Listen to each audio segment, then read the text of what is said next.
Okay, this week we got Anthony Romero, the genius, on the podcast.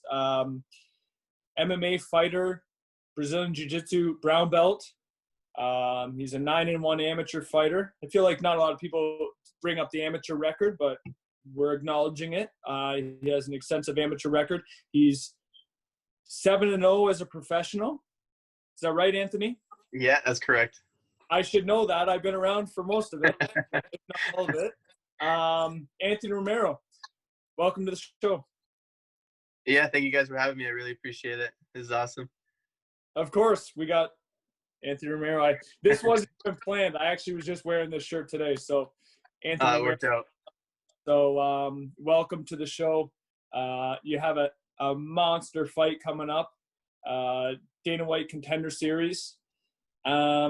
We got a whole lot to talk about, but the first thing we kind of wanted, I mean, Matt and myself were talking earlier before now, and we were mentioning about you've been doing this forever. Like, you've been involved in martial arts and to some capacity since like you were a kid.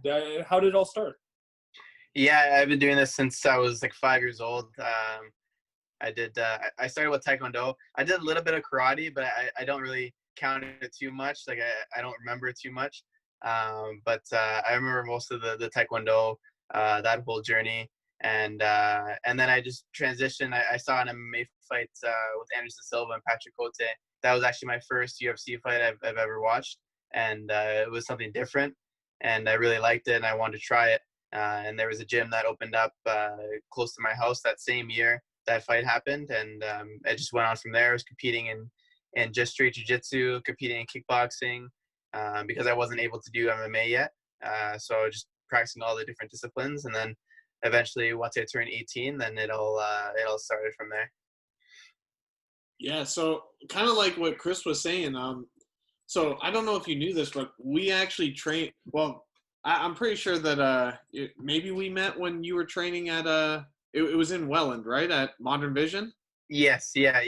I'm sure we saw each other. I was probably still like in the kids class, but I think the adult class was like after. So we saw each other for a few times. Yeah, so that was when I first started training, actually. And I don't know if you kind of knew what your reputation was, but everyone was talking about you back then. So like, I'd go in, I'd do the adult class, and everyone would just talk about, there's this kid, he was like an orange belt or something at the time. They're like, he's going to be a UFC superstar, like he's going to kill everybody. And then like, I'd watch you train or I'd watch you compete, and I'm like, holy shit, man, like this guy's for real. Yeah, thank you. I really appreciate it. And one thing I kind of wanted to touch on, and it's really impressed me, is Chris, you can probably attest to this too. Like, there's a lot of standouts when they're young. Like, you'll see a lot of kids coming up, and like, there's a lot of expectation on them. People can they have an eye for it, and they'll say like, oh, this guy could go really far. But you see a lot of the times they burn out before they even get to their prime. You haven't. You've just continued to keep getting better, and it seems like obviously you're headed in the right direction. Could you maybe talk about that? Did you feel that pressure? Like, how has it kind of been over the years? Like, obviously starting young and now competing as an adult. I think what it is just finding the right people. I remember losing my second amateur fight, and a lot of people say it's an amateur fight, it's not a big deal, which is true. The amateur career is mostly where you learn to get ready for one day being a professional fighter. But I lost that fight, and it was to a wrestler, and I remember wanting to get better at wrestling because I sucked at wrestling. And I'm better now, but I'm not a professional at wrestling. But you're pretty good. I'd say you're pretty good, man. You're pretty good. But yeah, I met Prickett. I believe it was at I think the first time we met was Evolve. It might have been at a wrestling practice that I went to, but Evolve was the first time when I rolled with Prickett, and I remember everyone was saying like, oh, this guy, he's just tearing the mats up with everybody, just getting this Darce choke and Anaconda choke. and yeah, and I went with him, and I think he tapped me out like maybe 5 times in a round, 6 times in a round. I'm like, what the heck?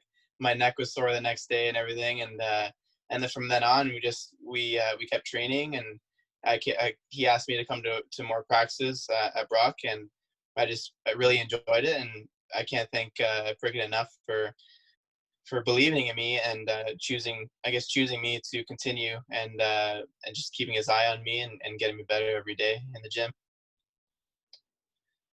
That's cool. One thing, Matt, just touching on burnout, and thanks, Romero, I appreciate that. And shout out to Evolve for sure. That's when we met. Evolve MMA, great guys there, and that's what was a big part of our journey together, and a big part of martial arts in St. Catharines and Niagara. That's where I kind of like met a lot of you guys, and as well as Modern Vision. It's been a cool journey, but just talking about burnout, like I feel like being burnt out, that's such a, I hear that a lot, and I feel like being burnt out, people think of that as like a physical thing, but it's not a physical thing. You don't get burnt out at the age of 15. You don't get burnt out at the age of 21. Burnout is a mental thing, and I think one thing that Anthony has done is he's just constantly seeked out improvement. And I know like I started training wrestling at the age of 9, and I saw a lot of like high level wrestlers drop off, and I feel like it's always a mental thing, and a lot of times it seems to me, I don't know, correct me if I'm wrong, but it seems like as soon as you feel like you're a certain level and then you experience some sort of setback, it's almost like your ego gets in the way, and that's what stops people from progression. But Romero constantly seeks out the better guys, and constantly seeks out areas where he can improve himself, and that's what attracted me to you as a coach, is that you were someone who looked for areas that you could just put yourself in a situation where you would lose perhaps and better yourself. And I think that's why you've never burnt out all these years. You're always hungry, and yeah, that's cool. That's, very, very interesting, because you hear a lot of people, like even just on that recent Dana White Contender Series promo, a lot of people talk about their troubled pasts and what's driven them and stuff like that. And that's not necessarily you. You haven't really had, I know you've had your ups and downs, but you haven't had like a troubled past. You have great parents. I know your family very well. You were brought up to be, a good person and stuff like that. But yeah, just interesting to me how you were able to just stay through it all these years. So really cool. Yeah. So talk to me a little bit about that. We talk about like being burnt out and stuff. How has your body been leading up to all this? Like, you have been doing this for a long time. How is it that you've been able to stay engaged in such a rough and tough sport as MMA, and how have you been able to stay healthy this whole time? I think what it is, just listening to my body, and exactly how I feel. And I think it's the communication that we have as well, with you, with Lyndon, with Rory, like telling you how I feel coming into practice. And like, you guys are so intelligent in that area. Like, you guys are able to say, okay, we're going to do some extra rounds actually, and we'll push you a little bit more, but then tomorrow we'll change it, we'll lay off a little bit. So just knowing when to push myself. Like, for example, today we did five or six rounds, and that was it. Right? Yeah. We did one hard, and then we just enjoy the rest of the day, and then we know that tomorrow is gonna be a hard day. So just knowing when to pick and choose, and not going 100% or going live Monday to Sunday, because then that's when injuries happen. And I think over my career, I know I only have 7 fights, but I'm learning slowly that you don't always have to go 100%, and switching up my hard days and my off days and all that stuff. And one thing, actually, we were talking about it the other day, is the no days off and all that stuff. Like, in reality, there's people taking days off, right? Everyone needs a break. We're all human. But it's just that mask they put on to make people think like, oh, I'm training every day and I'm going hard every day and all that stuff. But I'm just doing my own thing, and I'm picking and choosing when I go hard, and I feel like I get better that way rather than draining my body and not being able to get up the next morning. So I got a question. Have you had like since you started, have you had any like real big setbacks with injuries or anything on that line? Fortunately, like haven't broken a bone, or I haven't had to have any surgeries or anything like that. I think the worst thing I've had was like stitches under my eye after a fight. So I'm very thankful that I haven't had any super bad injuries. But like I said, if something is sore, then I will take that break, even though like mentally it bugs me a little bit. But over the years, I've been understanding myself that it's okay to relax and chill out sometimes, because it's gonna pay off in the later days rather than continuing to train. Or if my knee hurts, I'm gonna do squats or something like that, and it doesn't help at all. So I'm just learning, and eventually I'll get better at it. But yeah, for now it's been good so far. Yeah, just from my side of things, there's very few athletes that I'm like. I guess the perfect dream for a coach is an athlete that you have to hold back, and Romero is definitely one of them. Most coaches would probably agree that you're trying to push your athlete to the next level and push them to do more and sacrifice more and stuff. And Romero's one of those athletes that you got to pull back a little bit and make sure that he's not pushing himself past those limits. And Jasmine and Aaron Jeffries and Javon Belfort. I mean, these are athletes that come to mind of athletes that I would have to be like, maybe you should take a rest day, and you're one of them. And for sure, like that idea of just work hard all the time and run your body to the ground is not it's not going to get you to the next level. But like I said, as a coach, you want an athlete that's willing to go those extra miles and stuff, but I have to be the one that oftentimes pushes you, like pulls you back a little bit. And I think that's important to recognize that, because you see guys, I mean, Schwab's talked about it, the people that leave their whole careers in the practice room or in the sparring rounds and stuff like that, and then they're a fraction of themselves in their fights. Like, that's not the right way to go either. And in this world of, train hard, harder than your opponent, that's not always the right way. So it's cool that you found that balance. Yeah, I found it now. Before it was like just go. Like if I'm not training, then I'm not getting better. But yeah, but I'm it's learning. Important to know that you can push. You can push. Your mind is stronger than your body, and when your body says no, your mind's able to push you through those. So I think it's important that, I mean, I know you grew up pushing yourself to the limits and stuff. It's important to know that your mind can push past what your body is probably willing to do. And now that you know you can do that, now it's time to be smart and be a little bit wiser with your training. Yeah, for sure. There's one quote, I think it might have been Trevor Whitman or someone like that, and he was saying his quote was like, it takes guts for someone to take a day off. Like, a lot of people don't have it in them to actually take a day off and understand that it's going to make you better. It was Jason Perillo. Jason Perillo, that's who it is. I always get confused with those guys. Nice. Perillo, yeah. Yeah. It takes confidence. Like, I mean, you could almost say a lack of confidence would come into people that cannot take a day off, cannot rest. And I mean, Jazz is over here right now. I'm trying to like instill that in her a little bit. Like, it's okay. You can take a day off. In fact, it will be better for you if you take a day off. So, yeah, really cool. Yeah, one of the, so from my personal experience, it wasn't obviously that quote, but leading into jiu-jitsu tournaments, I obviously don't know what it's like to prepare for an MMA fight, but I'd assume that there's some similarities there.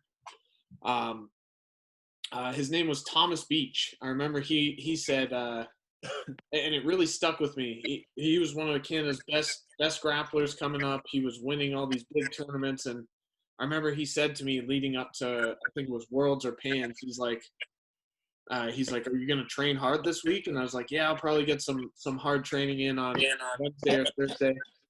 And then he said, he's like, why? He's like, you're not going to get better.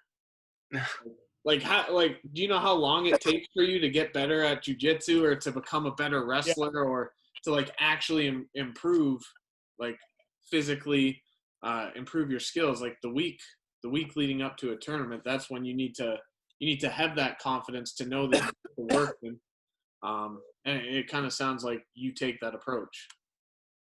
Yeah. I'm very. I try to be as smart as I can with my approach, and then I always have my help with my coaches. They either agree with me or they disagree with me, and we figure out what's best for me, right? Which I really appreciate those guys. So. Man, it kind of sounds like your nickname's fairly fitting. Yeah, it's a lot of people are saying. Yeah, that's I take a smart approach with my training and with my fighting. So it's true, man. The genius. I mean, most of our we work together. This is just a team, and I'm sure Lyndon will agree, and Rory will agree, and anyone that coaches Romero will agree. It's conversations. It's a relationship. We're all on the same team, and I mean, I learned from this guy, and I truly mean this, and I've told you the same. Like, I learned from this guy as much as he learns from me.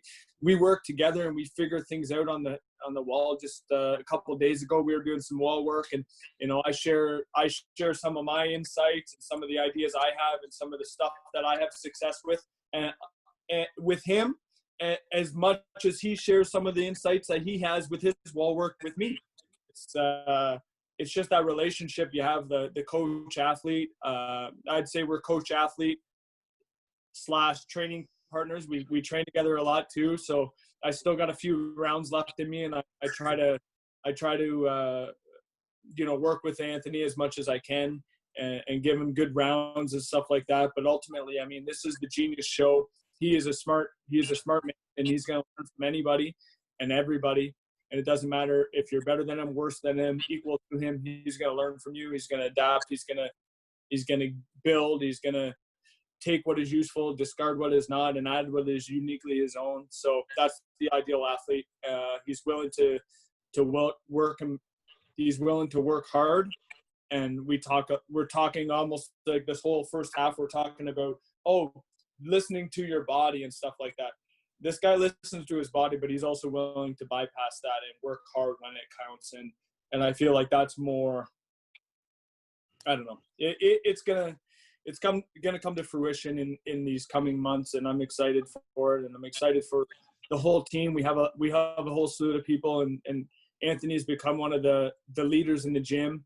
I mean, you talk, like, I don't remember Romero back when he was the 15-year-old.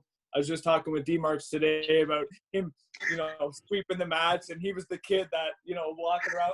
He's become a leader, and he's a leader in the gym, and he's acquired that role, and it's amazing. And I'm excited to see him compete.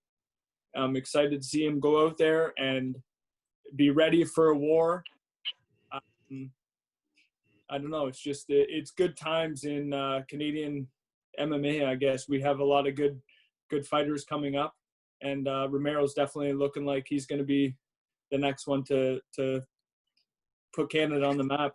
And that's all we're looking to do. Yeah, I don't even think that we've have we even mentioned it? You have a big fight coming up August 25th. Yeah, I don't even think we touched on this. I mentioned it early, but we haven't talked about it, but it's a big one. Yeah, so let's get to that for a little bit. So August 25th, Dana White's Contender Series. What do you know about your opponent? What's the plan? I always treat my next opponent that they're the best guy I'm ever going to face. So I watched a little bit of video, but my coaches mainly do that job. So I see a little bit and kind of pick small things, but I don't dwell on it. I don't look every day or whatever like that. So I just pick things and I just pretty much improve myself.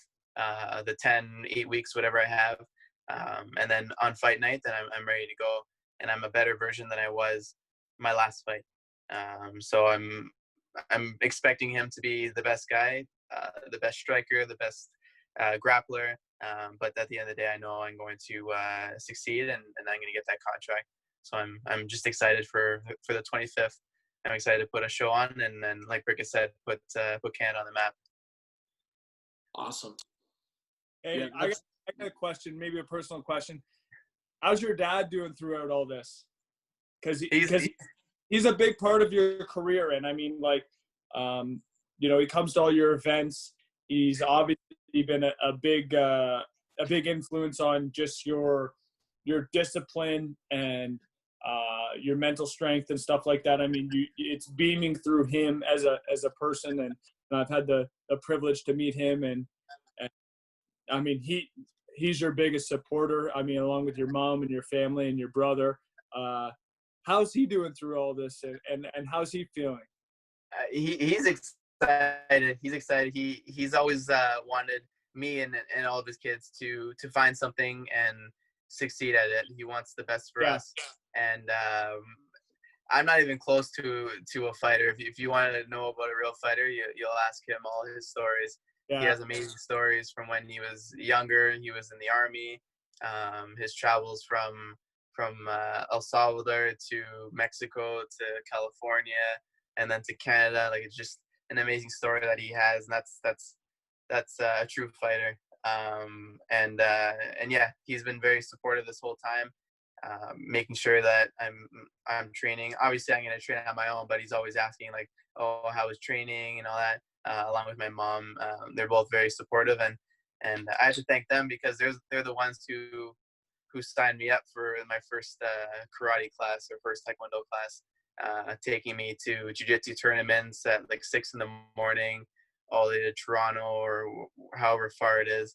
My mom, one time she came to California for the Pan Ams to watch me compete, and yeah, they've just been very supportive, and I just can't thank them enough. And I'm just so excited to showcase what I can do on the 25th. And I know they say they're proud of me, but I want to make them even more proud on that day. So yeah, I love it, man. I mean, I share similar, with my mom. I mean, just because your dad never fought in the octagon or anything like that, maybe he doesn't. Maybe the world doesn't know his, the fighter within him. You know that, and you're a little bit of a representation of that fighter that is in your father and in your mother. I remember my mom driving me to tournaments and waking up early, and I mean, even cutting weight with me. She wouldn't even eat during the road trip to Ohio and stuff like that. And that was always something big for me to go out there and prove, not just to myself, but to my mom, and so I see that within you, and it's really cool.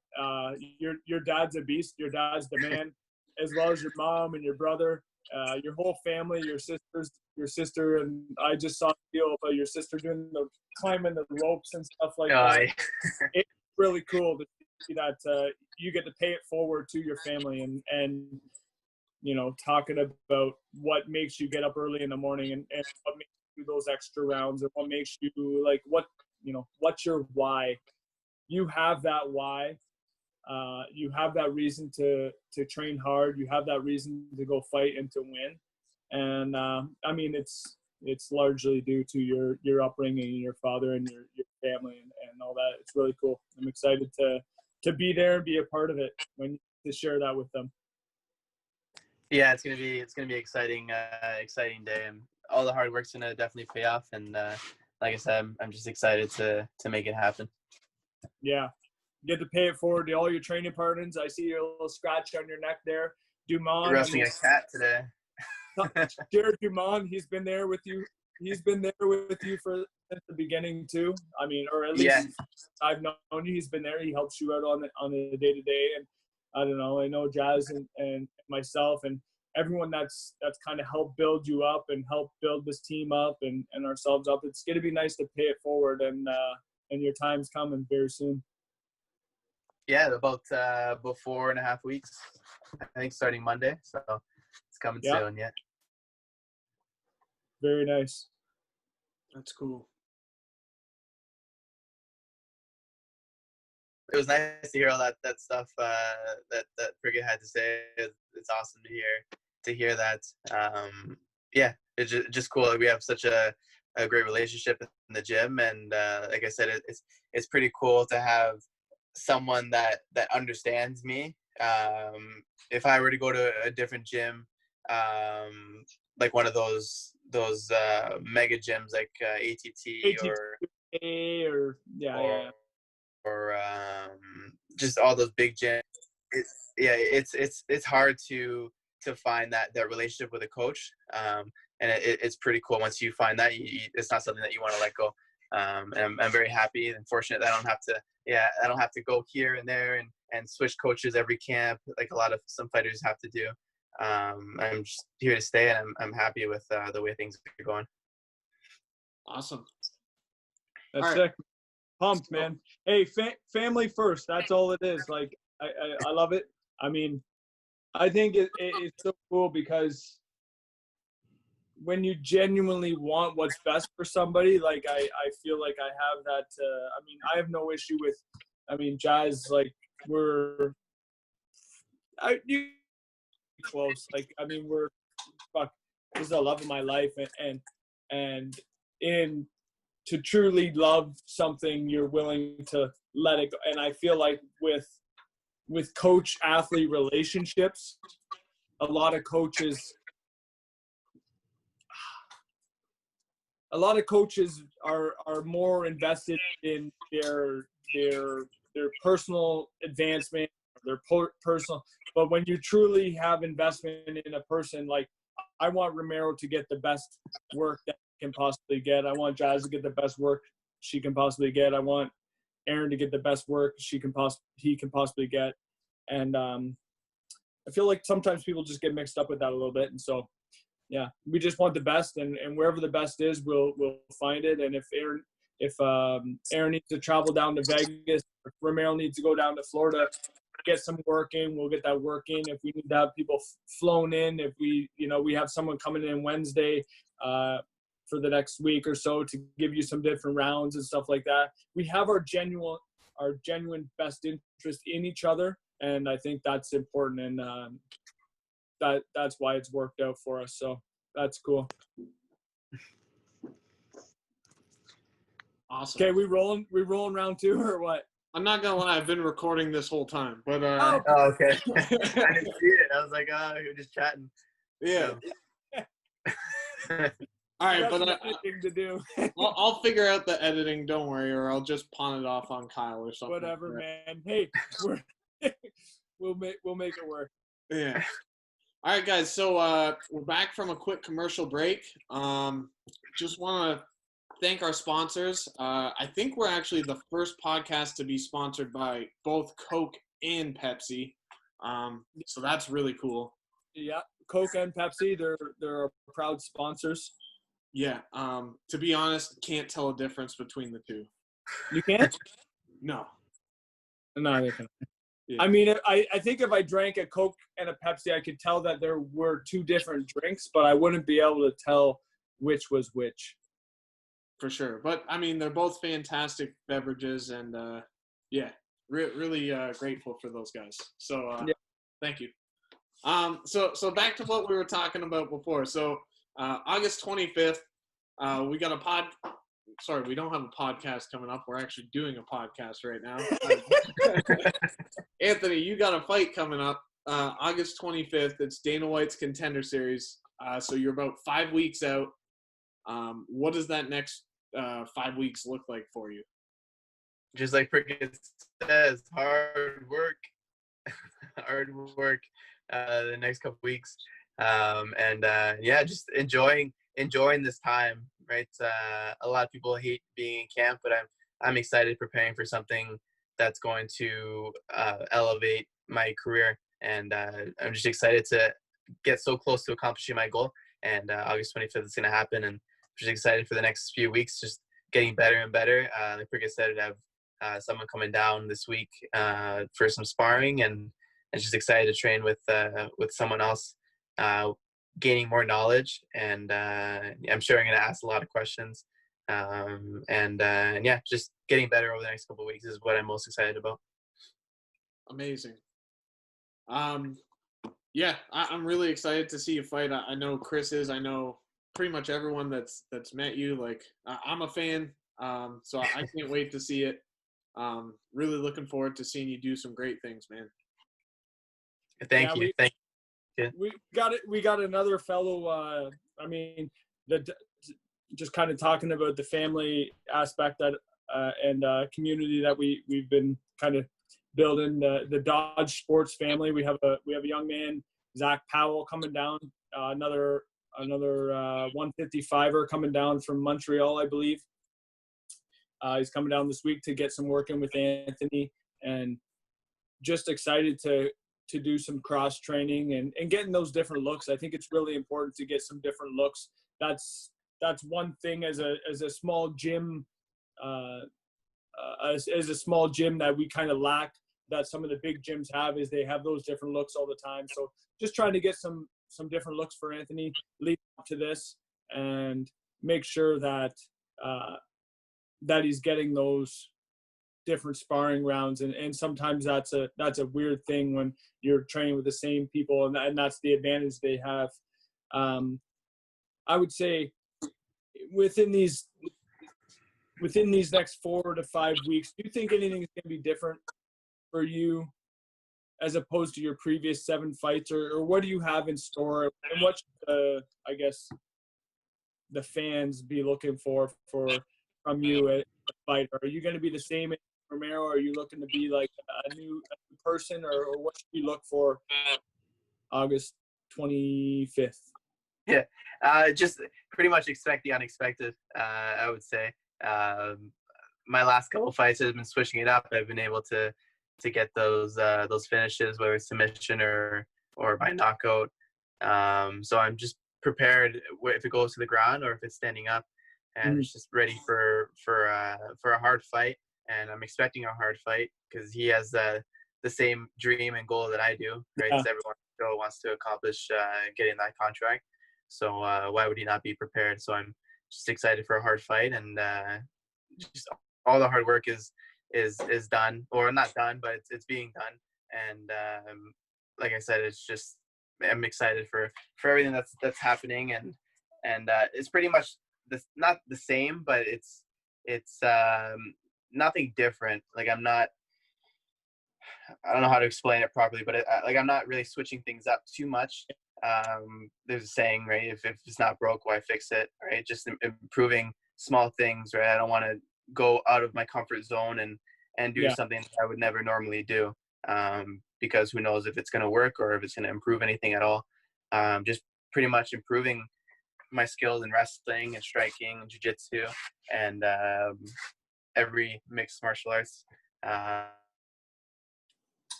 Yep.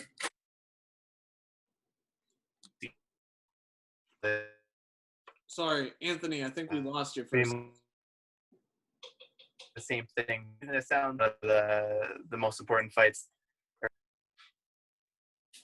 Yeah, I caught the most of that, and you know what? One of my biggest mentors in sport and in Marty Calder, the head coach at Brock and my boss. He always says, he's like, treat each match like it's the most important match. It doesn't matter if it's a world championship or if it's just a tune-up. You always treat each one the same, and it's the most important match or fight of your life. And this is no different. And that's how you've been doing this far, and nothing will change. So I think that's important for athletes of any discipline coming up. Like, don't take the severity of the outcome.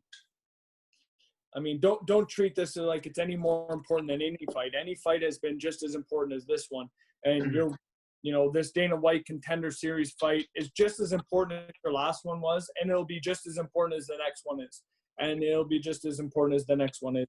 And I think if you just head into every competition, not just every fight, but every competition, and treat it with that same mentality, then you're going to find some consistency, and you've done so obviously with your record, and it shows for itself. So I love it. I mean, we're products of our environment, and I feel like you've learned along the way. They call you the genius for the reason. So it's going to be good, man. We're looking forward to going to Vegas.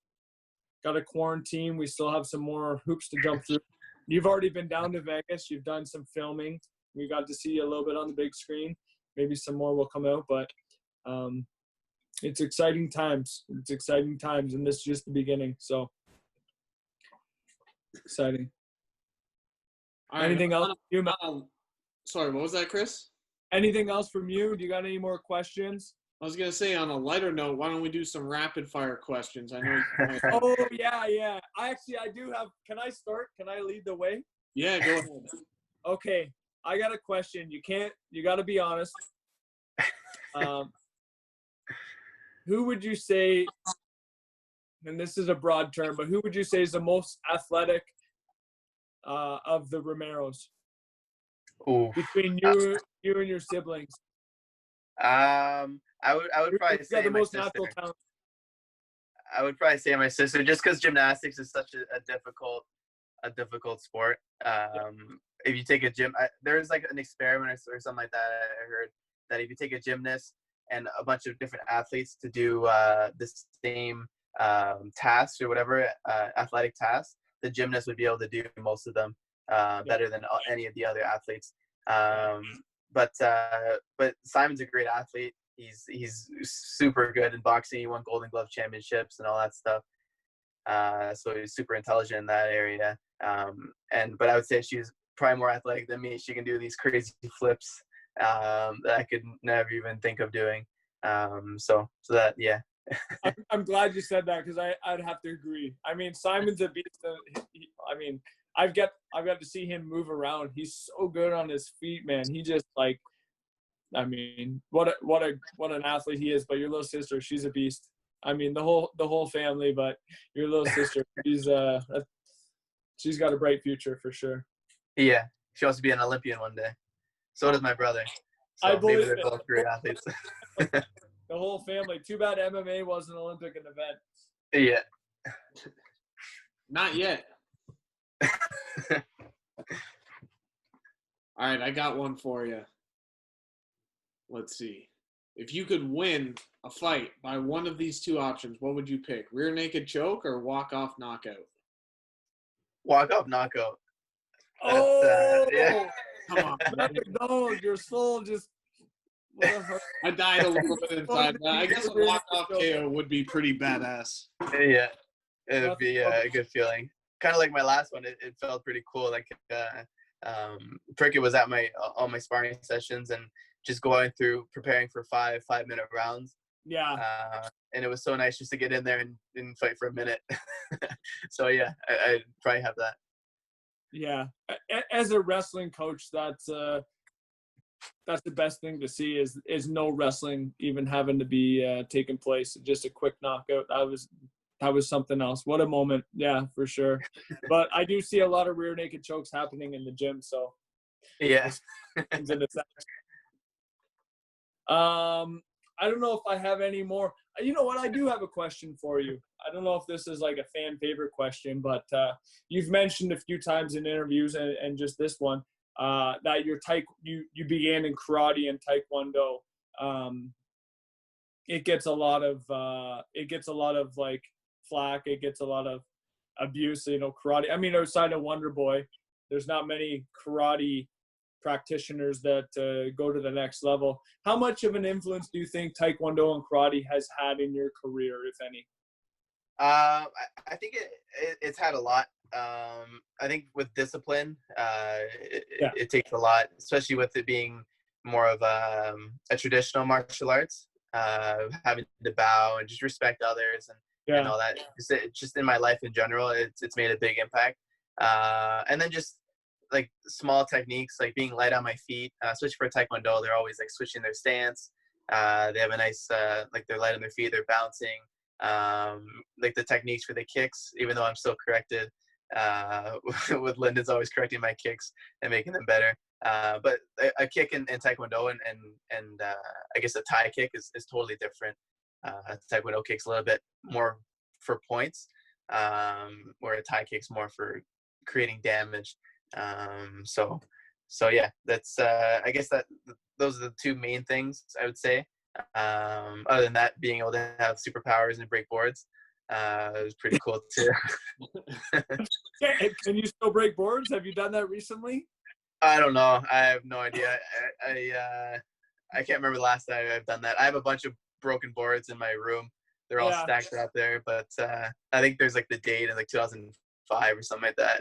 Yeah, I'm not gonna lie though. Like that must build a kid confidence that they know they can punch through a board. I mean, I always say you can learn something from every discipline, and like I talk about Greco-Roman versus freestyle versus collegiate wrestling, and each grappling art has its strengths that can be attributed and put forth in MMA. So I'm sure there's, if you ignored everything that you from Taekwondo and karate, you'd be a fool. So, you know, the fact that it built up some discipline and respect for your for others, you know, that's cool. I think you can find value in anything, right? Like any discipline that you do. Yeah. You know, Ryan Hall talked about it when I've mentioned this before. This really stuck with me when Ronda Rousey was winning. Everyone was talking about like, oh, her judo's incredible, and it's because she's like, you know, she's got better judo than all the girls she's fighting, but it really had nothing to do with the discipline that she trained in. It was, she's an Olympian, so she knows how to work her ass off, and she knows how to, she has that discipline instilled, and she can translate that to whatever she does, right? Yeah, that makes sense. Yeah, I think that's like, I mean, chill, son. I feel like on podcast number 1 we even talked about this on the mentality, but he touched on this, and that you know, just the wrestling and the discipline and work ethic that it instills is far greater than the actual techniques that you will be taught in the sport of wrestling, because wrestling is an Olympic sport, and like Taekwondo, it can teach you a lot of those components that will carry through in whatever it is that you're learning. So yeah, very cool. But like boxing, the professional boxing world, mixed martial arts really is a blend of everything, and that's what drew me to it, is because there is so much to it that you never stop learning. So and the genius has never stopped learning, and it has never stopped growing. So that's the key right there. You got anything else, Matt? I mean, I guess I could probably come up with something, but maybe I'll just leave it up to you, Anthony. If you got anything, words, Anthony, or any shout outs. Oh, do we still have Prickett? I think we might have lost him. Uh-oh. Kind of like that tooth. All right, we lost Prickett. Anthony, I'll give you the closing minutes. Do you got any shout outs? You got anything that you want to touch on? Yeah, just thank you to you guys. This is awesome, a lot of fun. It's nice to share like the knowledge and stuff like that we all have. So it's pretty cool. Thank you to Dodge Sports. He's been helping me, Aaron, Jazz, a lot of Canadian fighters get to that next level. So thank you to him. Niagara Top Team, Matthew Marcantonio, Chris Prickett, coaches there, Parabellum MMA, Lyndon, Rory, Lucas. Everyone's just amazing. My sponsors, thank you, and my family and all my supporters. So yeah, big thank you to all those people.